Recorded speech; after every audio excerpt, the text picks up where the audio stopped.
Kublai vi baro ki viewers saya sempat hakanaga video nge page kemudian hakbedi ba kubor Laitkam kata kemudian lembaga North East Frontier Railways kini ki pus kini jong ki apprenticeship kini tang hapo North East mom de showi de tang hapo North East di ki vacancies nagamenta ka apprenticeship hangni ki don hadu 2000 news pa new punyo tuli mo di nomor kertas ngabang ni baka North East Frontier Railways NFR Personal Department Maligaon Guwahati ka khot ya kino ki candidates ki bakwa ban training na kabantang ka apprenticeship across various workshop di kilaban apply lengba ka Apprenticeship Act 1961 di loong ba ka drive feature ka total slot hangni kadon hadu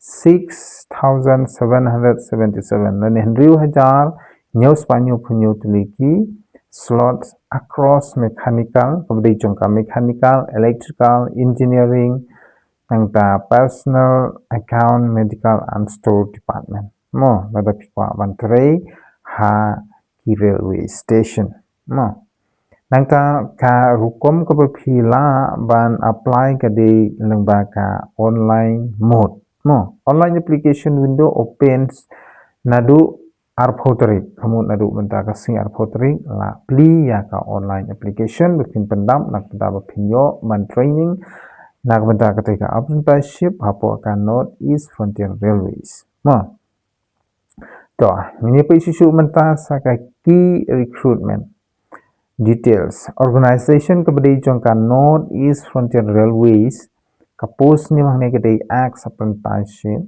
total slot na vacancies kadai 2000 news pa new vacancies nangta training duration kadai shisnem but nakabanta ki medical lab technician pati kadai shisnem live na mo location across North East Frontier Railways jurisdiction kata lembaga Assam, West Bengal, Bihar. Mau kita jadi state jongka NFR.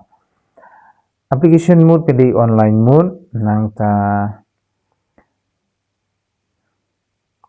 unit wise training slot breakdown kan total kedi 2000 news panyo punyo kata kaban kong kedi hapo Katihar Tindharia workshop kadon hadu 6000 चिस्पालाई तलीकी वैकेंसी सांगते नंगता नंगता की आली पोरद्वार kadon rus pasan phoi की वैकेंसीज लेने स्लॉट Rohingya kadon news pasan phau lumding hane posam de khas panyo sau nangta tinsukia kaneru hapo asam kadon paspan ru phau nangta bongai gaun kaneru hapo asam kadon hadu praspa propui Dibrugarh kaneru hapo Assam kadon news pandu pulai ban ka headquarter hapo Maligaon kadon south pa khanai pusan teliki pus kumut halagi jong ki headquarter leni ki workshop ken lalai hangni kumbang ala ban persomo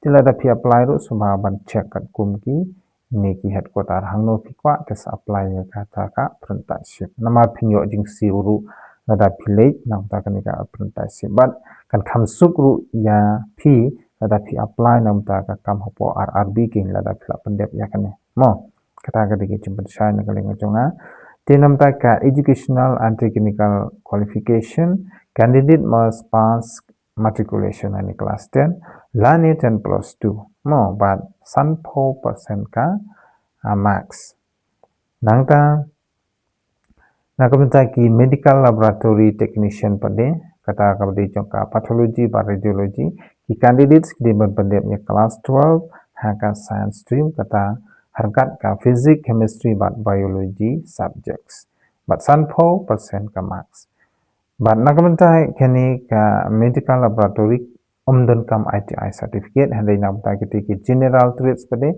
dan kamru ban ka ITI tenamar kata lada yo lat subha pendep de ya ka ITI mo ka ITI ka don haki district jungi di lepit nang ta ke training ITI ro ban ka age limit hangni kan di khatsan haru arp sausnem bat sansnem ka relaxation ka hadu arp khonai snem but ka process of selection hang ni kan don ka general merit calculation nang ta medical lab technician merit calculation hang ni ru nang ta tie breaking criteria. If multiple candidates finish with equal marks, the older candidate with the rank higher. Mo kan check at kum ka jingyo jong kima kiba kham hajrong tu. Okay. Nang ta document verification, but last ketika document verification. Mo di next pada ka stipend. Sama nam ta ka stipend, nam ta ka NTC but STC certificate holder. Minimum stipend begins 9,600 per month. Mukhandai hajar ruspa shibnai haka first year. Mo second year training, the stipend increase to 10,560. Spojar transpan rupo shibnai. Nang the third year training, lapan kiubiang saka khatwi hajar tangka sao po shibnai. Mo nani 11,040 per month. Nata no hostel accommodation or travel allowances will be provided by NFR during training or timeline. Di hagapur wipile ika training don hostel don accommodation di pihak ban wat hi mo ki jakaya syong jakasa jakabam jakadi kata kati kijing pensai nagaleng jongka NFR. But ka application fee kan di sispa tangka mo. But nakamta ki ST don kam mo namta SC don kam e. Form modification pati kan di if correction are required of submitting the online application, candidate can update details and payment 50 per occasion. Tila da pikwa abon le eka modification jong ka application jong pi sanpo tong ka pia ban siyo. Tikan mau ha ka online application date kan sedang nandu ka arpo tarik bahan ka closing date kan de hadu ka khat khandai tarik banai ba prale ne August araja arpandriu. Tangkatari ka bade buat kani khobor Laitkam comment Pilayo jintip halor kanika North East Frontier Railways Apprenticeship Program. Di wanam klet part ban share ki perlaw jeng pi ban subscribe pada pitang day ki barang thamai ha ka channel ka jonga. Ban in second part next video where they ban ki khobor Laitkam. Stay tuned. We'll be back next video.